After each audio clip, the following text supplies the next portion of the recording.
नमस्कार मित्रांनो, मी डॉक्टर जगदीश राठोड आणि आपण बघता माइंड गॅरेज यूट्यूब चॅनल.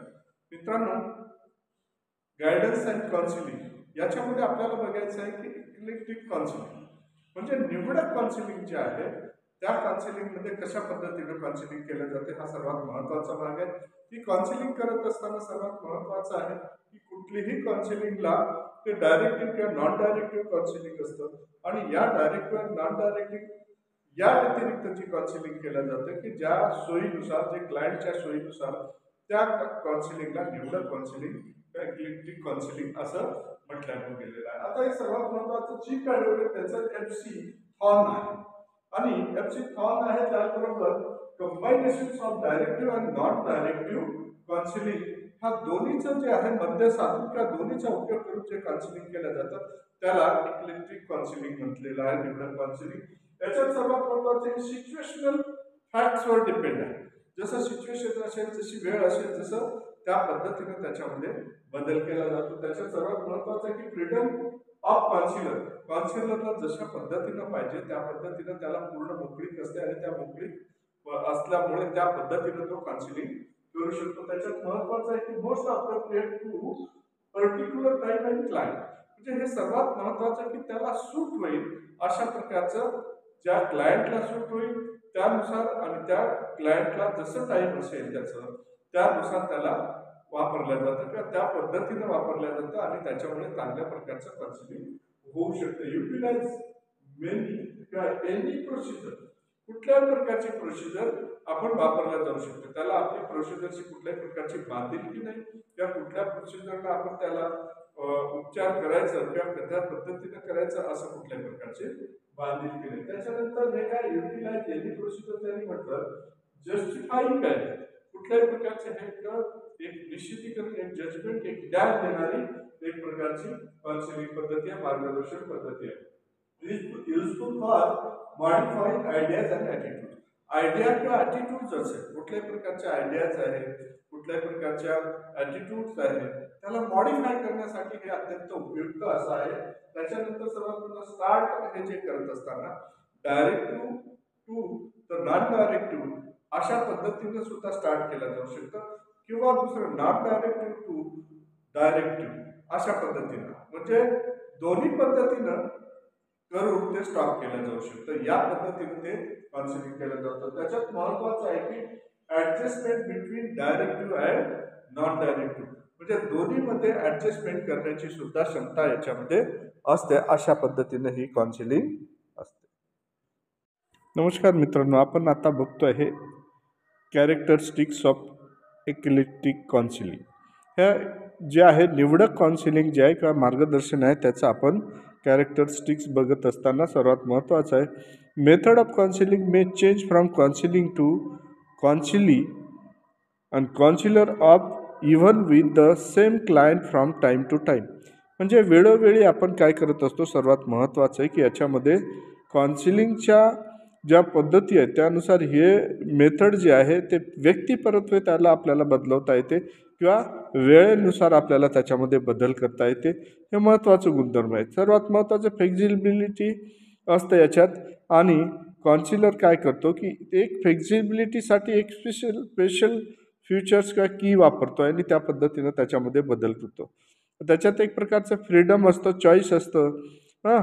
आणि दोघांना सुद्धा काउन्सिलर आणि काउन्सिली जे आहे दोन्हीला क्लायंट किंवा जो काउन्सिलर आहे दोघांमध्ये एक प्रकारचं ओपन टू बोथ आपण ज्याला म्हणू त्यांचं एक्सप्रेशन्स असेल किंवा त्यांना बोलायचं असेल त्यांना जे काही सांगायचं आहे दोघांना मनमोकळेपणा सांगून त्याला मार्गदर्शन करतात. The client and the philosophical framework are the adjusted to serve the purpose of the relationship. आता त्याच्यात सर्वात महत्त्वाचं की त्याच्यात कुठल्याही प्रकारचं जे आहे एकमेकाशी आपल्याला एक असं रॅपोर्ट बिल्डिंग किंवा आपण काय म्हणतो की एक असं त्याच्यातलं जे संबंध असतं की दोघांनाही एक तात्विक बेसवर जोडलेलं असतं क्लायंट आणि जे काउन्सिलर आहे त्याच्यामध्ये. आणि त्याच्यात सर्वात महत्त्वाचे की ज्या दोघांमध्ये एक प्रकारचे म्युच्युअल कॉन्फिडन्स त्याच्यात एक बेसिक जे आहे एक फेथ असतं एक रिलेशनशिप मेंटेन केलं जाते. त्याचबरोबर त्यांचं कम्फर्ट आणि फिलिंग जे आहे त्या कुठल्या गोष्टी आवश्यक आहेत त्या आवश्यकतेनुसार feeling of the comfort are the essential असं म्हटलं गेलेलं आहे, त्यानुसार त्यांच्यामध्ये बदल केला जातो.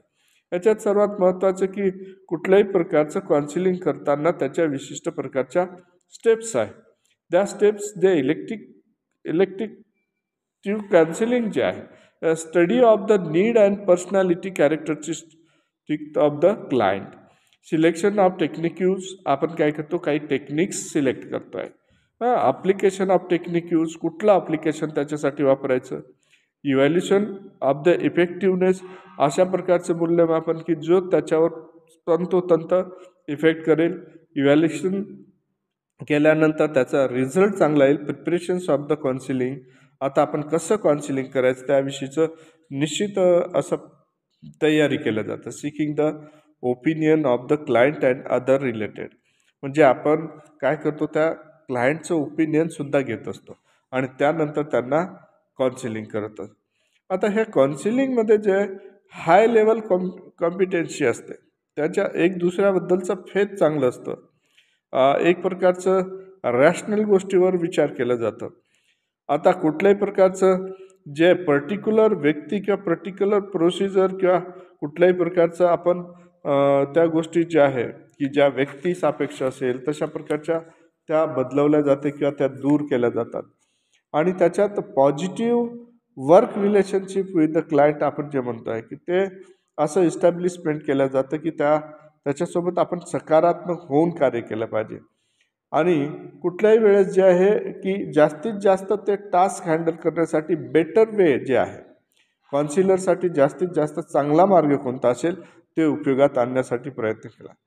आता काउन्सिलर जे आहे ते इंडिव्हिज्युअल काउन्सिलिंग केलं जाते, त्याचे ज्याला अंडरस्टँड केलं जातं, अंडरस्टँड करूनच त्यांना मार्गदर्शन आणि त्याच्यातल्या त्याच्यात तो प्रॉब्लेम निश्चितपणे दुरुस्त झाला पाहिजे, त्याच्यातलं प्रॉब्लेम सुटला पाहिजे, सोल्युशन मिळालं पाहिजे. आता कधी कधी काय होतं की त्याला पहिलेच एक प्रकारचं कन्व्हिन्स केलं जातं, प्री कन्व्हिक्स्ड आपण म्हणतो नोटिसेशन दिलं जातं त्याला, किंवा काउन्सिलर जे आहे त्याला खूप डिफिकल्ट जातं. त्यांचं माइंड जर प्रिपेअर झालेलं नसेल, त्याचा टास्क वेगळ्या पद्धतीचं असेल तर ते डिफिकल्ट जाऊ नये. त्याला चांगल्या पद्धतीनं आपल्याला काउन्सिल केल्यानंतर इंटरप्रिटेशन चांगलं केलं जावं.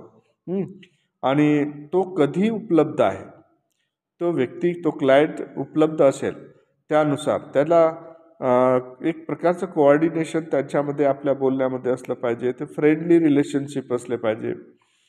आता ते रिस्पॉन्सिव्ह असलं पाहिजे, आपण अंडरस्टँडिंग बेटर असले पाहिजे आणि असं टाईम असलं पाहिजे की त्यांना फेवरेबल आणि त्याचे ऑब्जेक्टिव्स पूर्णपणे घेतले गेले पाहिजे. आता आपण म्हणतोय की ह्या सगळ्या गोष्टी करत असताना त्याची नीड जी आहे ती कशी आहे आणि तो कशा पद्धतीनं त्याच्यात इंटरेस्ट घेतो, ह्या सर्व गोष्टी महत्त्वाच्या आहेत.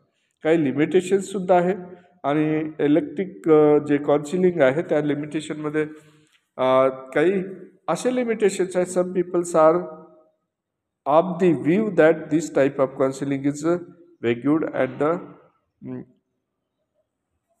ऑपरेटिस्टिक, म्हणजे कुठल्या पद्धतीनं जे करायचं आहे किंवा ते ऑपरेट करण्यासाठी अत्यंत कठीण असलेले लोक, ज्यांना आपण बोलल्यानंतरही त्याची मनाची तयारी नाही की त्याला त्यांनी ॲक्सेप्ट करावं, मग तशा वेळेस कसं करावं. आता आपण दोन्ही पद्धती वापरतो, डायरेक्टिव्ह आणि नॉन डायरेक्टिव्ह. कधी कधी हे दोन्ही जे आहे वापरत असताना त्यांनी मिक्स वापरायची नसते, हे सर्वात महत्त्वाचं आहे. हे एक त्याचं लिमिटेशन आहे. ह्याच्यात फ्रीडम जे आहे जे दिलेलं आहे, कसं फ्रीडम द्यायचं हे थोडंसं विचार करावं लागतं.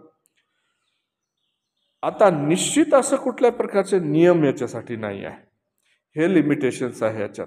आणि सर्वात महत्त्वाचं आहे की याचे जे स्टेप्स आहे, ज्यावेळेस काउन्सिलिंग करायचं त्यावेळेस सर्वात पहिले इस्टॅब्लिशिंग द रॅपोर्ट, म्हणजे त्यांच्यात आपल्यात रॅपोर्ट बिल्डिंग, म्हणजे एक असं प्रकारचं आपण त्याच्याशी जुडावं लागतं. अशा पद्धतीनं आपण भावनिक त्यांना असं वाटलं पाहिजे, आपलंसं वाटलं पाहिजे.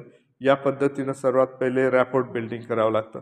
आणि त्याच्यानंतर डायग्नोसिस द प्रॉब्लेम, मग त्याची समस्या कोणती आहे, कशा पद्धतीनं निदान करायचं हे ठरवायचं असतं आणि त्याच्यानंतर ते ॲनालाइज द केस, म्हणजे ते जे आहे त्याला कशा पद्धतीनं हँडल करून त्याला ॲनालिसिस करून त्याचं चिकित्सा करायची हा सर्वात त्यासाठीच जे आहे preparing A treatment plan for the मॉडिफाईंग the behaviour, म्हणजे आता त्याच्यामध्ये जे कुठल्याही प्रकारचं वर्तन आहे आणि त्या वर्तन बदल करायचं आहे, त्याच्यात बदल करायच्यासाठी जे आहे त्याचं वर्तन त्याच्यात ते विशेष प्रकारचं जे आहे त्याचं माइंड प्रिपेअर करावं लागतं, त्याचं माइंड बिल्डअप करावं लागतं आणि त्यानुसार जे आहे ती टेक्निक्स त्याच्यासाठी वापरून ते प्लान त्याच्यासाठी वापरून त्याच्यामध्ये त्याचं वर्तन बदल करण्यासाठी ही स्टेप एक वेगळी घेतलं जाते आणि त्यानंतर त्यांना काउन्सिलिंग केलं जाते किंवा मार्गदर्शन केलं जातं आणि मार्गदर्शन केल्यानंतर तेवढ्यावरच थांबत नाही, त्याचा आपण फॉलोअप घेतो की कितपत बदल झाला आहे आणि ते बदल झालेला त्याच्या पुढे त्यांना अजून बदल करण्याची गरज आहे का ते पुन्हा फॉलोअप घ्यायचं आणि जर काही अडचण असेल पुन्हा त्याच्याशी रॅपोर्ट बिल्डिंग करायचं, पुन्हा डायग्नोसिस ॲनालिसिस आणि मॉडिफाय द बिहेवियर आणि काउन्सिलिंग या पद्धतीत आणि पुन्हा फॉलोअप या पद्धतीने ही सायकल आपण त्याच्या स्टेप्स जे आहे काउन्सिलिंगचे जे स्टेप्स आहेत त्याच्यात आपण काउन्सिलिंग करत असतो. नमस्कार मित्रांनो, अशाच पद्धतीने आमच्या या यूट्यूबला आपण बघत राहा, लाईक करा, फॉलो करा.